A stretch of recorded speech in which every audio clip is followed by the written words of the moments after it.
लड़कियों के लिए मौत का जजीरा। अफ्रीकी मुल्क युगंडा में एक ज़माने में अगर कोई लड़की शादी से पहले ही हामला हो जाए तो उसे ख़ानदान की बेइज्जती तस्वर किया जाता था और उसे मरने के लिए एक छोटे से जजीरे में छोड़ दिया जाता था। बीबीसी की पंशस अथोहर ने एक ऐसी खातून मूदा गीता से मुलाकात की जिसे उसका भाई जजीरे पर मरने के लिए छोड़ गया था, लेकिन शादी के मतमन्नी एक मलाह ने उसे बचा लिया। मूदा गीता बताती हैं कि जब मैं 12 बरस की थी तो मेरे खानदान को पता चला कि मैं हामला हो चुकी हूँ। उन्होंने मुझे कश्ती में डालकर सजा वाले जजीरे पर छोड़ दिया। मैंने वहां 4 रातें बगैर पानी और खुराक के गुजारी और मुझे लगा कि मेरी मौत वाक़या हो जाएगी।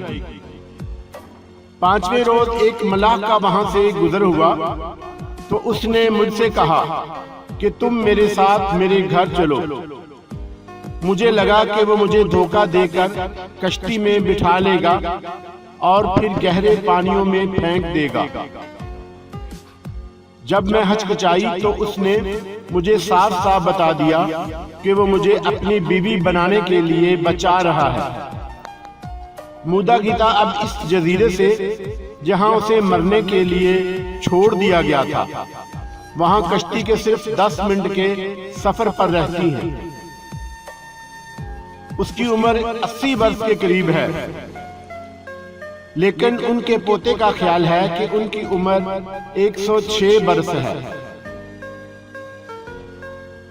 युगंडा की बाकिगा मुआशरे में जवान औरत से उम्मीद की जाती है कि वो शादी के बाद ही हामला हो। उससे उसके खानदान वालों को उसकी अच्छी कीमत मिलती है जो माल मवेशियों की शक्ल में अदा की जाती है। 19वीं सदी में युगंडा पर अंग्रेज राज के बावजूद ये रवाज अब तक जारी है।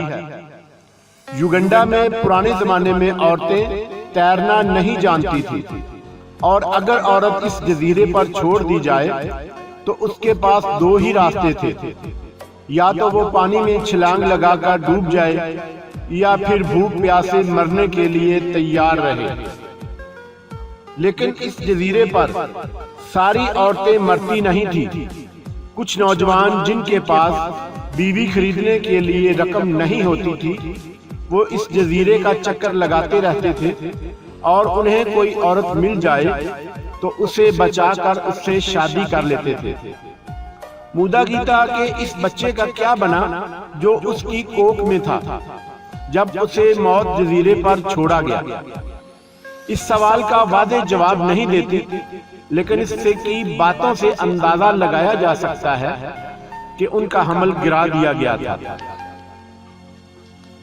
वो उस शख्स के बारे में बताती हैं जिसने उसे मौत जजीरे से बचाया था। वो मुझसे बहुत मोहब्बत करता था और कहता था मैंने तुम्हें बचाया और तुम्हें कोई दुख नहीं दूंगा। हमारे यहाँ 6 बच्चे पैदा हुए। मूदा गीता के शौहर का 2001 में इंतकाल हो गया। मूदा गीता कहती हैं कि जब उसने ईसाई मजहब कबूल कर लिया तो उसने अपने खानदान को और खास तौर पर उस भाई को भी माफ कर दिया जिसने उसे मरने के लिए उस जजीरे पर छोड़ दिया था।